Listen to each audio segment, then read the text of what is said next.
And I would like to extend my gratitude to the National Nordic Museum for organizing the event. And of course, a special thank you to the museum's executive director, Erik Nelson. Erik, where are you? Somewhere around. And also to our honorary council, Petra Hillenberg, for making this event come true. I have so much been looking forward to this occasion.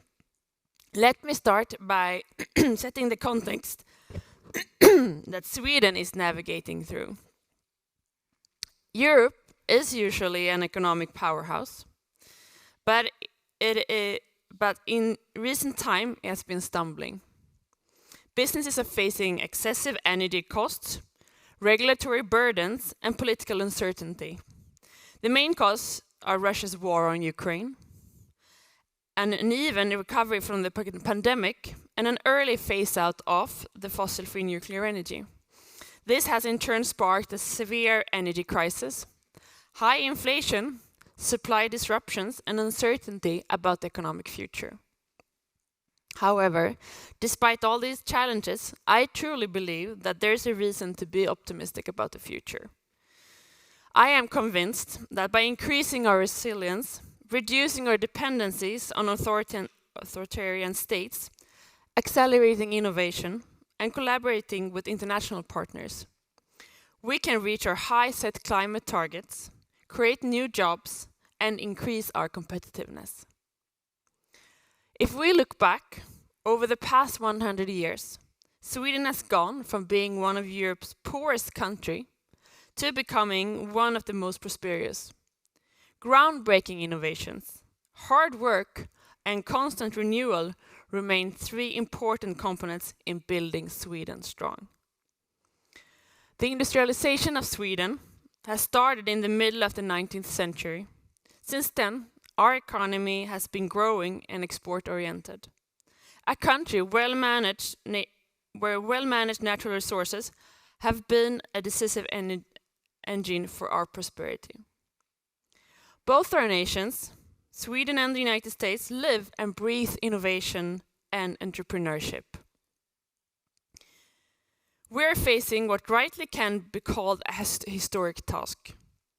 A green transition, or rather a green industrial revolution, where we break our dependency on fossil fuels through electrification and clean energy and fight climate change, will with full force, while at the same time creating jobs and economic prosperity.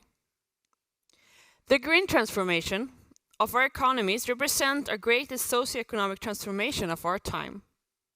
Our ability to meet our targets will depend on our ability to supply enough fossil-free energy to scale up breakthrough technologies like fossil-free steel made of hydrogen-reduced iron ore. An example of a project that started with a pilot in Sweden is Hybrid, an initiative by the steelmaker SSAB, the mining company LKAB, and the power company Vattenfall to develop fossil-free steel production. Hybrid is now preparing a demonstration plant. With this facility, Hybrid takes the next step towards production of fossil-free sponge iron on an industrial scale. The plan is for the facility to be completed in 2026. In parallel, SSAB's blast furnace is converted to an electric arc furnace. This means that SSAB will be able to produce ore-based fossil-free steel on a commercial scale in 2026. In 2021, plans to build a new steel mill were presented by the new Swedish company H2 Green Steel. Like LKAB and SSAB, H2 Green Steel's intention is also to produce steel without fossil energy.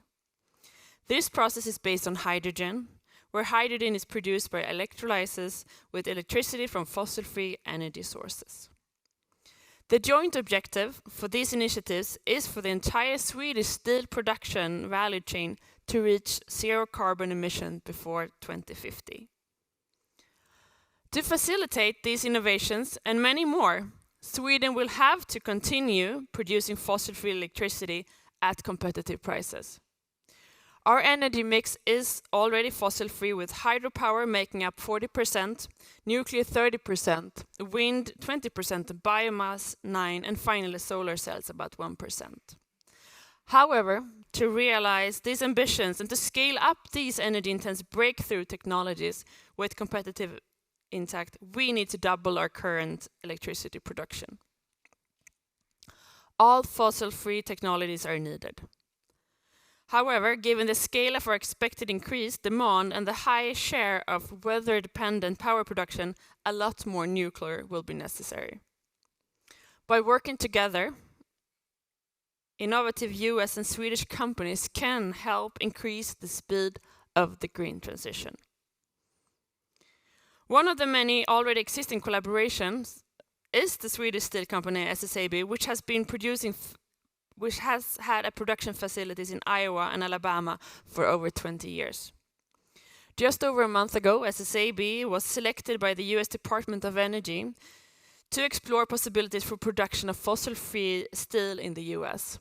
Although negotiations are ongoing, projects such as this can accelerate the decarbonization of the iron and the steel sector. There are great opportunities ahead. Through collaboration and cooperation across the Atlantic, the green transition will continue to create well-paying jobs, increase our competitiveness, and strengthen resilience. Thank you.